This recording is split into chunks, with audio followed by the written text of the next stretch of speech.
한때 인도를 떠들썩하게 만들었던 삼성전자 인도 공장 파업이 수습되자 이번에는 태국에서 난리가 났습니다. 태국에 있는 현대차 하청 공장들의 노동자들이 임금 인상과 처우 개선을 요구하며 파업에 나섰다는 소문이 돌고 있는 건데요.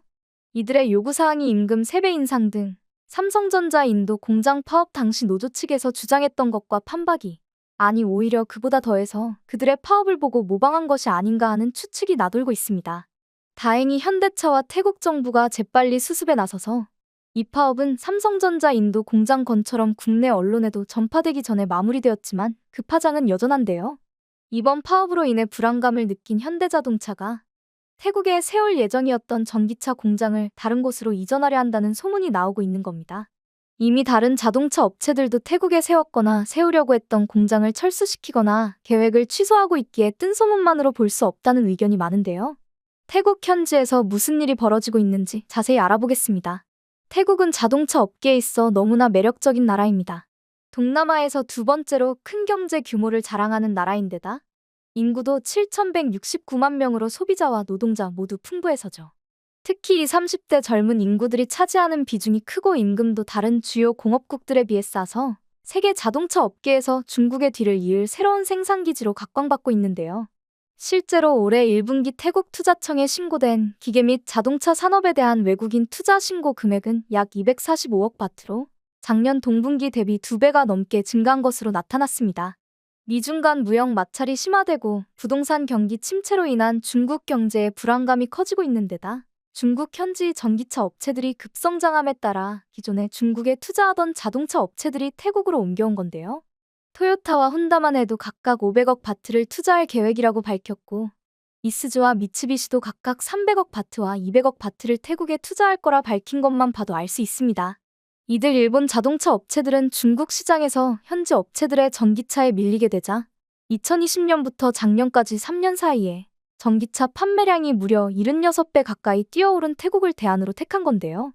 동남아 전체에서도 올해 1분기 전기차 판매량 중 55%를 태국이 차지한 것으로 나타났습니다.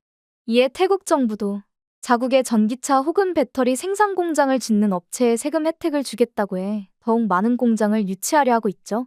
이 흐름에 당연히 우리 대한민국 자동차 업계도 올라탔는데요.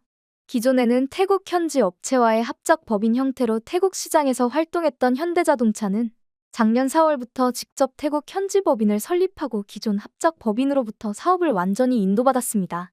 뿐만 아니라 올해 8월에는 2,800만 달러를 투자해 방콕에 전기차와 배터리 조립 공장을 세운다는 계획도 발표했습니다.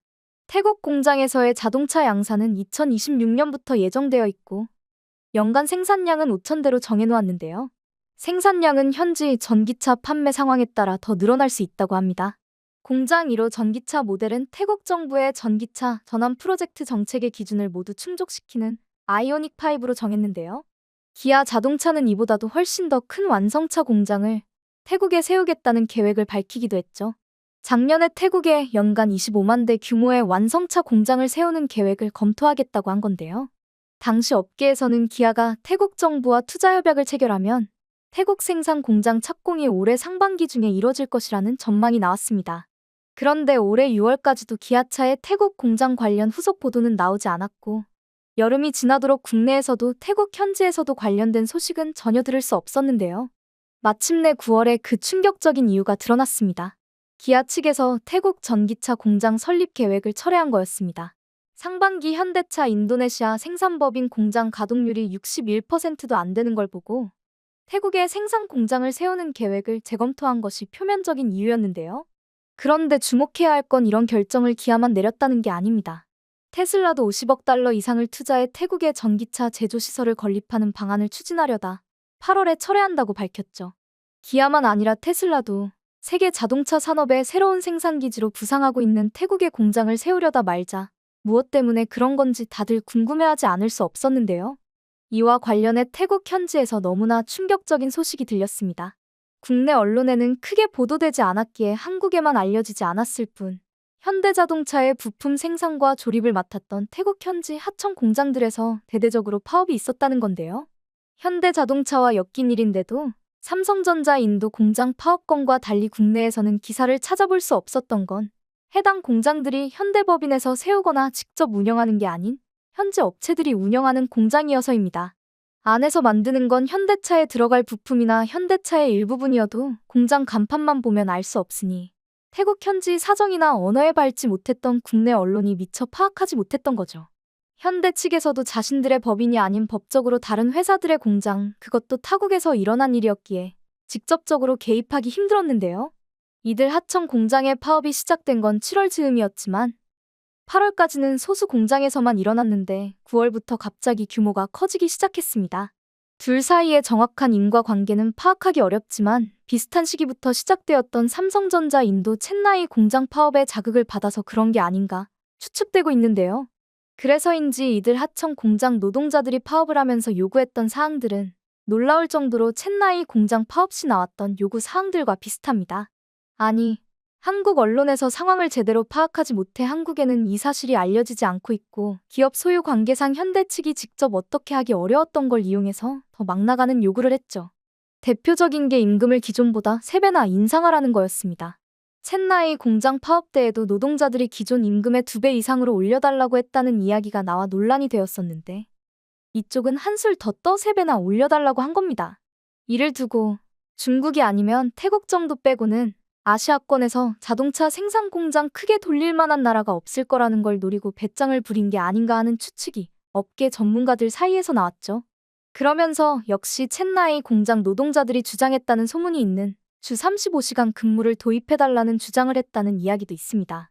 주 35시간 노동은 현재까지는 프랑스나 독일 등 선진국들 중에서도 일부 국가들에서만 도입되었고 상당수 국가들에서는 정책적 학술적 논의에 머물고 있는 게 현실인데요. 아직 세계적으로도 보편화되지 않은 주 35시간 이야기가 갑자기 나온 게 첸나이 공장 파업에서 주장했다는 소문을 듣고 모방한 게 아니면 뭐겠냐는 게 현지 업체 관계자들의 말입니다. 그 밖에도 산재 등으로 사망 시 해당 노동자의 가족에게 고용 승계를 해달라고 하는 등 첸나이 공장 파업 요구사항을 모방한 듯한 요구사항이 넘쳐났다는데요. 파업 규모가 생각보다 너무 커진 탓에 첸나이 공장 파업이 진정 국면에 접어든 뒤에도 태국 현대차 하청 공장들의 파업은 여전히 이어졌다고 합니다. 이를 자동차 산업 유치에 총력을 기울이던 태국 정부도 크게 우려해 결국 정부 차원에서 해결에 나섰는데요. 일각에서는 패통탄 친나와 총리가 극비리에 변장을 한 채 파업을 한 공장들을 찾아 노동자들에게 파업을 중단해 줄 것을 눈물로 호소했다는 소문도 있습니다. 해당 소문과 관련해서는 태국 정부도 해당 공장 소유 업체들도 현대 측도 아무 이야기를 하지 않아 사실인지는 알 수 없는데요. 하지만 소문이 돈 지 얼마 안 돼 공장들이 노동자들의 요구 사항을 일부 들어주는 조건으로 파업이 철회되었다고 하네요. 그렇지만 파업이 끝난 것과 별개로 파업의 파장은 여전합니다. 앞서 말씀드린 것과 같이 이미 파업 기간 중에 기아와 테슬라가 태국에 공장을 세운다는 계획을 철회했는데요. 파업이 끝난 뒤에도 태국에 진출한 자동차 업체들이 자신들의 공장에도 불똥이 튀는 걸 우려했는지 태국 시장에서 물러나려는 듯한 움직임을 보이고 있습니다. 일례로 동남아 시장에서 큰 인기를 얻고 있는 일본의 스즈키 자동차는 내년 말까지 태국 공장을 폐쇄하고 현지 승용차 및 트럭 생산을 중단하기로 결정했는데요. 스즈키 측은 공장 폐쇄 이유를 타 지역 전기차와 하이브리드 차량 생산에 집중하기 위한 거라고 밝혔지만 파업과 관련한 것이 아닌가 추측하는 전문가들도 많습니다.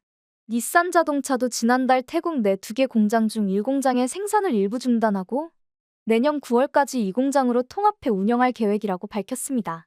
이에 따라 1공장 직원을 포함한 약 1000명이 해고되거나 다른 사업장으로 이전해야 될 것으로 예상되는데요. 닛산 측 대변인은 이와 관련해 1공장은 태국에서 주요 생산시설로 계속 운영된다. 설비 업그레이드를 위해 양 공장의 일부 통합을 진행 중일 뿐이며 문을 닫는 공장은 없다고 했지만 일자리 문제에 관해서는 답하지 않아 태국 자동차 업계를 불안하게 하고 있습니다. 이렇게 기존에 태국에 공장을 차렸던 업체들도 물러나거나 규모를 줄이려고 한다는 이야기가 나오고 있기에 태국 하청 업체 공장들의 파업을 이미 겪어본 현대차도 계획을 수정할지 모른다는 이야기가 나오고 있죠.